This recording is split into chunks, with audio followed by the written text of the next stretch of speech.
Welcome to Life's Light Shared, where we walk through the Sunday Mass readings together, in the light of Christ. The readings for the 16th Sunday in Ordinary Time. Sunday, July 19th. A reading from the Book of Wisdom. There is no God besides you who have the care of all, that you need show you have not unjustly condemned. For your might is the source of justice. Your mastery over all things makes you lenient to all. For you show your might when the perfection of your power is disbelieved, and in those who know you, you rebuke temerity. But though you are master of might, you judge with clemency, and with much lenience you govern us. For power, whenever you will, attends you. And you taught your people, by these deeds, that those who are just must be kind, and you gave your children good ground for hope that you would permit repentance for their sins. A reading from the letter of St. Paul to the Romans. Brothers and sisters, the Spirit comes to the aid of our weakness, for we do not know how to pray as we ought. But the Spirit Himself intercedes with inexpressible groanings. And the one who searches hearts knows what is the intention of the Spirit, because He intercedes for the holy ones according to God's will. Reading from the Holy Gospel according to Matthew.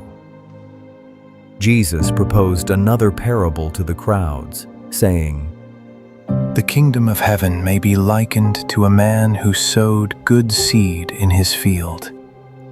While everyone was asleep, his enemy came and sowed weeds all through the wheat, and then went off.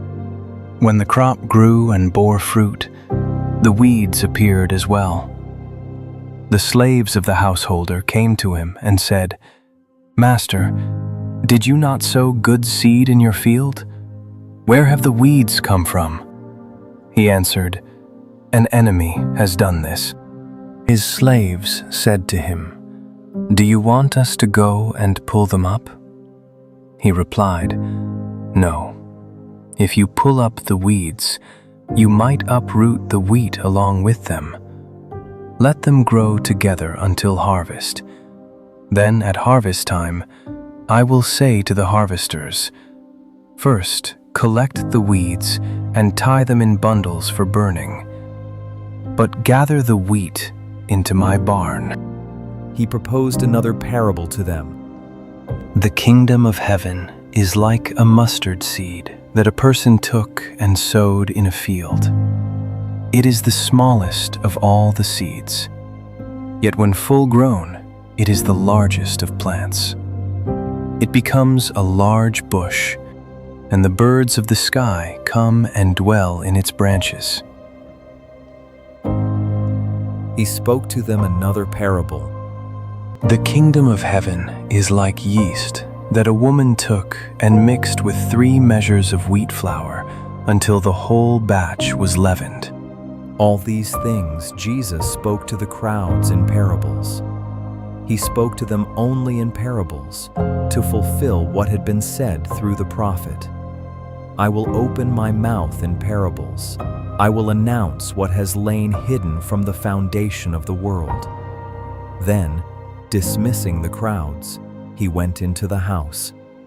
His disciples approached him and said, "Explain to us the parable of the weeds in the field." He said in reply, "He who sows good seed is the Son of Man. The field is the world.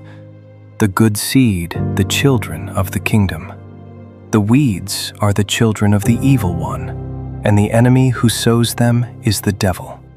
The harvest is the end of the age, and the harvesters are angels. Just as weeds are collected and burned up with fire, so will it be at the end of the age. The Son of Man will send his angels, and they will collect out of his kingdom all who cause others to sin and all evildoers. They will throw them into the fiery furnace, where there will be wailing and grinding of teeth. Then the righteous will shine like the sun in the kingdom of their Father. Whoever has ears ought to hear.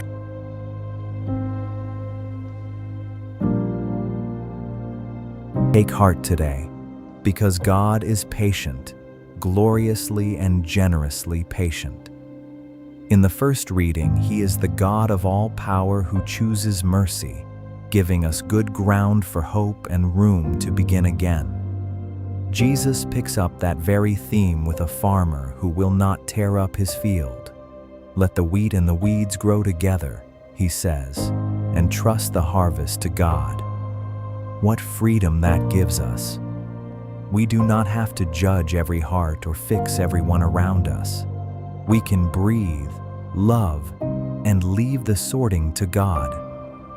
And notice how His kingdom grows, from a mustard seed almost too small to see, from a pinch of yeast hidden in the dough, quietly and surely until it fills everything.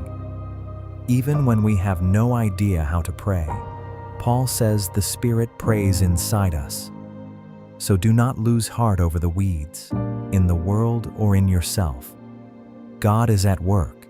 The smallest seed is more than enough, and one day the righteous will shine like the sun. Keep growing. You are not alone.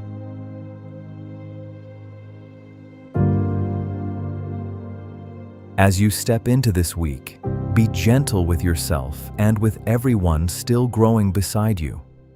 God is patient with the whole field, and He is patient with you, never giving up on a single heart. This week, the church celebrates Saint Mary Magdalene, who was met by mercy and became the first to proclaim the risen Lord.